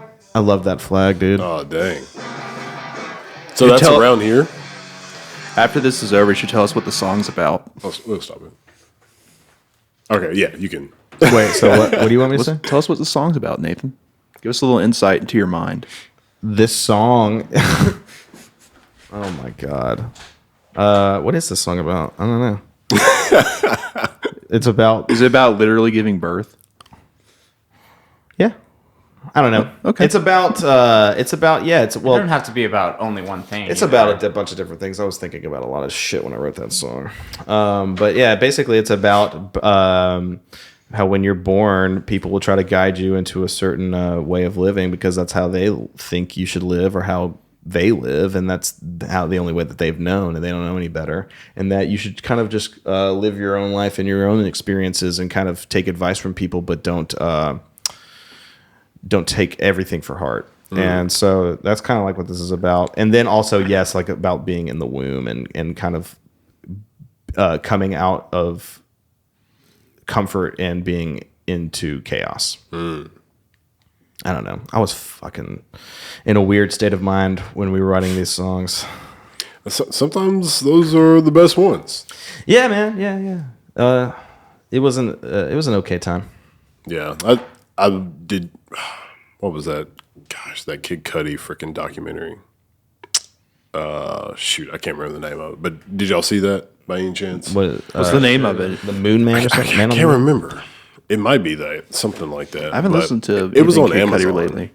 But it was fantastic. The way they pretty much like the whole documentary pretty much took you through like when Cudi first blew up with Day and Night. Yeah. And it takes you all the way to like where he is now. And he even, do y'all remember that album where like the cover of it was like he was in a field doing like this or something? Oh yeah, there was so much trash talking on that album. So online. I can't remember what it's called. Everybody was talking about how they hated it, but when they got to the, because they, as I said, they went through his projects in the documentary like in order, in chronological order, and when they got to that one, he was like, I don't want to talk about it.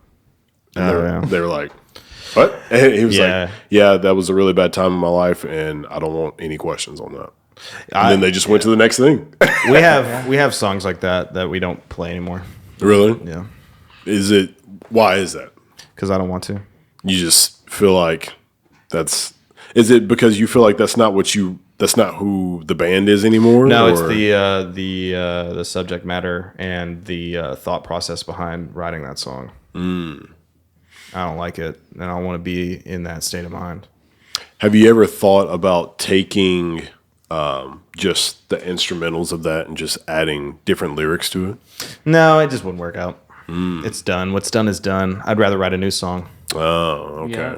You just got to keep going forward. Yeah, man. I mean, that's part of like what I like as far as. I mean, this is not pertained to just the art I make or the songs that I write. I mean, this kind of just like the way that I live my life is like, forever trying to change, or not change, but just kind of like progress and evolve. Yeah, yeah. And like, Don't live in the past. do not live in the past, and kind of let the past be there and understand, because you can't forget the past, but we can always learn from it, and that's what we need to do. Yeah, there's always time for it. Yeah, there's always time to learn. Yeah. But dude, if there's, can we just go to where Alan? I wanted to see this. I just want to see this one little scene. It's Just rugged black. because I haven't watched this video in a long time. Where's it at? Like halfway or? Yeah, just a little bit more forward. Okay. Oh god, that's just, look at my ugly ass mug. All right, here we go.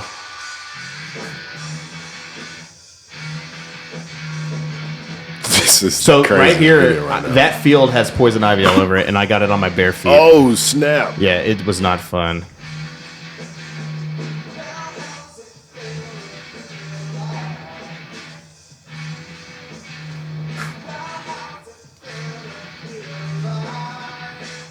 What are you doing?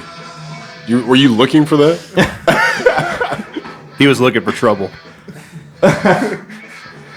Yeah, so like, Pat is like, I'm fucking this guitar, and then I get impregnated by it. Oh my god! And you want to know something that's pretty awesome about this video is that it was they showed it on the big screen at the summer drive-in, Nice. and we were watching it. And then so this is like in my mom's neighborhood, and that was a lot more smoke than we thought it was going to be. It like we thought that was not going to be as much smoke, and yeah, dude, here's Alan. And he sees what's going on in this fucking room.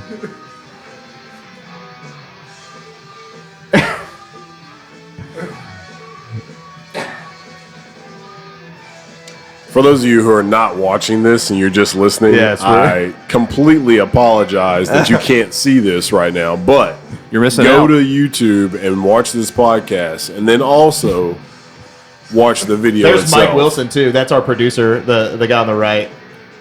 Yeah. All right, that's it. That's all we know. my We can goodness. stop I forgot all this shit. I was showered in ketchup. That Yeah, is there you hilarious. go. That's a great background too. It's a great moment in music history. I think it's a great moment in music history too. Jeez. People will.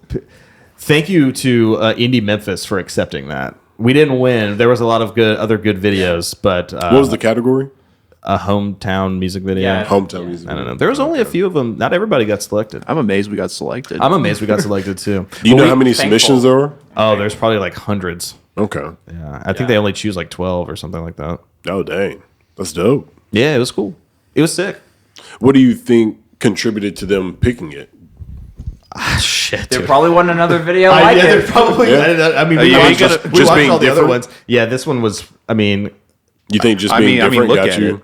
Who wouldn't Yeah. pick that? Yeah. I mean, having a good song helps. Knowing how to edit a music video together helps. yeah, because we. But I edited think that it the together. fact that we were going into it trying to have fun and trying to make something cool that at least we hadn't done before, trying our own spin at things Yeah. on every part of the process too. Yeah, I think that. I think that translates. I don't know. I'm just happy they A lot of hard picked work. it. Yeah. We were honored. Yeah. Where are you going? Unbelievable. So for your next video, are you going to go something similar to this or? I'm not sure. It probably won't be as. Off the rails. Well, I don't know. Oh, it'll be a little off the rails. It's gonna be off the rails. It is not going to be like this. We've actually evolved. I kind of have an idea of what I wanted to do as far as like a direction point. Yeah. Yeah. And so, I mean, I have ideas, and me and Pat have been talking, and we have ideas, and so yeah, it's going to be off the wall. It's going to be weird, but I mean, It's gonna be different. this was matching the song. Yeah. I kind of had the song in mind when we were making this, so I'll have the song in mind when I do the other projects, and just kind of keep it from there. Yeah. Okay. Because I like to keep. I don't want to do the same thing. Yeah. And when I do stuff once, it's like that's that time and that's that place, and then we're now here, so this is different, and so we have to do something different. Okay. Yeah. Do you feel like there is a standard right now as far as like a certain group that does videos? Like these people are killing it right now. Oh, just great videos. Yeah, I really yeah. like the all the music videos for the new Japanese Breakfast record. I thought all those music videos for her singles were really good. Actually, Turnstile just came out with yeah, like a Turnstile really has a really good, good like record. 3 or 4 song kind of production that was like a fucking movie. It was one video though. It's all one video. It's like 13 minutes long, but they do like 3 songs from their new record, and it's directed by the singer, and it's really good and shot like just really. I mean, it's just a really cool concept and direction, and like so like things like that are what are inspiring me and Pat. We've been kind of on the same wave as far as finding out new stuff. We'll watch and music listening. videos together and stuff, and just yeah. like break it down and like study. And we do that with music too. We'll be like, Yeah. oh yeah, like watch what he's doing here. Like, what's Yeah, well, and like I mean, we both have. I worship like Frank Zappa, so I have like a bunch of Frank Zappa in concert DVDs and Okay. things like that. And Pat loves. I mean, You love everybody. The Who, The David Ramones, Bowie, Saint David Vincent. Bowie, yeah. Yeah, I think that once you establish like the type of videos that you want to model your group after, that's something that you can experiment with. And the same thing with your music and your fans. Like, they're going to like certain stuff. Like, people are going to like what they like. Some people are going to like everything you do. Some people are going to like nothing y'all do, and then some people are going to pick their favorites. It's just how that's the three art, stages man, of fans. That's Yeah. art, and I do that with things. Yeah, I it's mean, people have their perfectly fine. favorites. People have Yeah. their favorites. Yeah. And once you like pick, however you want to do your videos or whatever, that will become like your identity. Like Yeah. this is what people think of y'all now. Like that's all the time they think Sick. that's how y'all Oh, are. I love that though. Yeah. I want Yeah. people to see this and people probably don't even know that I'm this, that person is the singer of the band, Yeah. Yeah. They probably just think that that's some random guy. And something like that worked out for the Gorillas, right? Right, Like they yeah, were yeah. using these cartoon Yeah. characters to represent themselves. But that had never been done either, and I think that was That was genius. well, yeah. the guy who did those characters is the same person who drew the Tank Girl comics. Okay. So he got with that guy, and they started doing an animation in it, and like that was kind of like the first of its kind to do stuff like that. I mean, I don't think anybody else has done it. I mean, it predicted a lot of the like hologram stuff. Predicted a Oh lot of my the like, God. like the idols and because stuff. Like the hologram nobody idols had and stuff. nobody had ever even thought about having a big screen and those are your characters. Yeah. Yeah. Because like people like like Death Clock from Metalocalypse. I don't know if you're familiar. They're like a death metal band. Yes. But Death Clock is like a cartoon band. Yeah. And like that's kind of same concept from the Gorillas, although the Gorillas was like more in depth and like They have their own universe and I wonder if they have like an NFT for their band. I'm sure they do. That thing's got to be worth. that's got to be worth out this world. Hold on, Alan. Do you have a problem with NFTs? They're a grift. Don't buy NFTs. I definitely think they're corny. Like they have no. What if we actual started selling value. NFTs? I would quit the band. saying Wow, tough stakes. I have better ways to destroy the atmosphere. What, are you going to put Farrell on blockchain? No, that was the answer I was going for. That was honestly a trick question, and you both passed. High five. Sick. Good job. Good job. I never was good at tests in school, so I like being good at tests and everything else.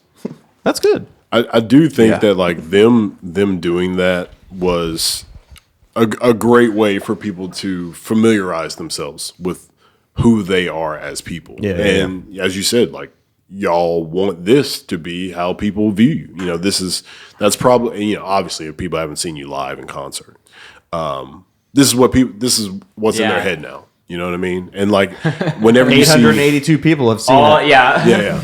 And like when you see somebody act for the first time in a movie, Yeah. like if somebody's a bad guy in a movie, that's how you think of, like if you saw that person in real life, you would think, oh, you're a bad person. Yeah. Because that's how, you know, that's your image of them now. Yeah. So it's a pretty neat thing of figuring out like how do you want people to portray you, and that's Yeah. going to be your music videos. Well, as long as people think of me as a purple-haired, weird, bearded lady, then I am. That's awesome. That's it. I'm great. I like that. So what is y'all's next moves? Like what are you trying to do? Oh, What are well, you we're trying on to get into? tour right now. We're going to be in Nashville on the 24th, and then we'll be back here on the 25th and in Tupelo on the 26th of February. And then other than that, we're just kind of getting ready for our release. April 22nd is when our record comes out. Okay. And so we're gonna release the artwork, which is done by an artist friend of ours who lives in Portland, Oregon, named Jackson Reynolds, who is like a really just super talented artist, and he's a really good guy. And so we're gonna do that. I mean, we're writing our next record right now, so Nice. we're doing that, and just trying to live our lives. I'm getting married at the end of May, so Oh, yeah? I'm Getting doing married that. in October. And yeah, she's getting married in October, and Alan's already married to the game. So Ooh. But yeah, that's basically it. Just continue to work and do more stuff. We're trying to play in more cities this year. So if you have any cities you want to see us in, please hit us up because we're trying to branch out. And that's pretty much it. Just continue to grow. What is something that y'all really want to do that you haven't done? Like something you've been like, oh man, it'd be great if we could blank. Play a festival, like a big festival, like do a festival circuit. Okay. Something like, I mean, it doesn't have to be super big, but like, anything like, like Bonnaroo or playing something like that. We would love to. Yeah. Wakarusa, anything, any music festival, Muddy Roots, something like that. We'd be down to play. Like I think that's Shaky Knees. Like that. I mean, we've only played one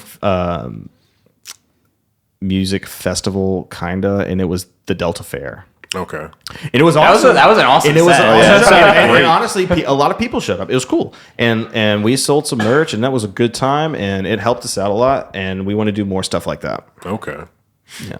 Yeah, I think festivals could be a great way to, get your name out there, let people know about you, and great way for people to experience music. And I feel like the long form of festival sets too. Yeah. Like really caters towards the way like the kind of like not totally improvisational, but we have a lot of off the cuff ways that we play and perform. And a lot of our stuff is like based off us directing our energy at each other and communicating with the audience and stuff, So I feel like having that longer form is really when we're in our element and can really fully stretch out our wings. And we just love playing music. That's just all we want to do all day. Like Yeah. we played 3-hour set because we wanted to, we just like doing it. We have fun when we play. So that's what we want to do for a living. Nice. Yeah, I think that, the more you get into different shows, different festivals, whatever, venues, areas, that helps. Yeah, And yeah. I've never seen somebody get their name out there and they're like, oh man, I really wish I didn't, go tour. Like, Yeah, that's all. it's destroyed my name. Like, that just means you suck. All we want to do is tour Yeah. and play, and then record when we come home, and then go back out. What would you say is something that might be holding you back right now from anything? Like I'm not saying something is holding you back, but money. Money. It's always money. It's always money, because if we had money, I mean, we have so many ideas, and I could take care of a lot of things if we had the money, but we don't. And literally, while on our first night of tour, we just got like rear-ended. Super hard, and like it destroyed his amplifier. All of our gear was damaged. A lot of our most of our gear is damaged, and so we're recouping from that. And so money is always our biggest issue. Dang. But that's okay, man, because like we will get through it, and we'll play shows, and we'll make money that way. And Yeah. We'll sell merch, and we'll do what we can to survive. Yeah, Because that's the name of the game, man. That's pretty much everybody's biggest thing is money. Yeah. I mean, Because but we when we play, we try to make money, and then that all the money we make goes right back into making more music. yeah. It doesn't go in any. I mean, we don't get any of the money for ourselves. Like it literally goes like as soon as I get it, it goes to somebody else, like recording or. Or amp repair or whatever.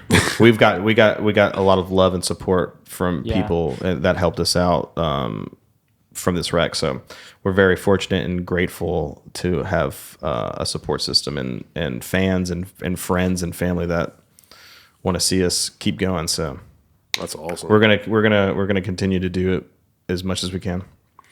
It's been great having y'all on. Let's wrap this up. Yeah. Give me like ways everybody can reach y'all. Tell everybody, what you. I know you already said what you had coming up, but talk about all the things you got coming up. All that info. Sunweightmusic.com. Our name's Sunweight. Hence the name. Instagram is At Sunweight Music. Yeah, on Instagram. At Sunweight Music. I think it's Sunweight the band on Facebook. No, I think it's facebook.com/sunweightband. Facebook.com/sunweightband. I mean, we're on YouTube. We're on Twitter. Streaming. We're on everything. We're on all. We're on all streaming services. The way you spell Sunweight is SUNWEIGHT. It's all one word. All one word. We're playing in Nashville at the Croak Cobra on February 24th. We'll be playing in Memphis on the 25th at the High Tone, and then on the 26th we will be in Tupelo, Mississippi, to be playing at Change. So if you are in any of those cities, please come and check us out, and I'll give you a big old hug. Awesome. And Bring your plugs. re-say your names again so everybody can remember that. Pat Mulhern. Alan Wade. My name is Nate Woloshin, and thank you for having us, Yeah, man. thank For you. real, Yeah, this was a lot of good fun. guys. I really had a lot of fun. This was great. Yeah. I definitely think that, doing stuff like this is great for people. As I said, like it gets your names out there, and then also people get to know who you are. People, as I said, that's all people know you as right now. But now that's now they hear stories from you. You know what I mean? They know how that came about. Yeah, they know how y'all think now, and so that's what that's going to do is. Oh, when do they have another video coming out? I got to see the next video. Yeah. When are they going to be in shows? I got to come see them in the show. You know what I mean? Like for sure. those types of things will definitely help you out. Well, thank you again, man. No Yeah, doubt. definitely. All righty. Well, thank you for everybody tuning in, and we'll see you next time.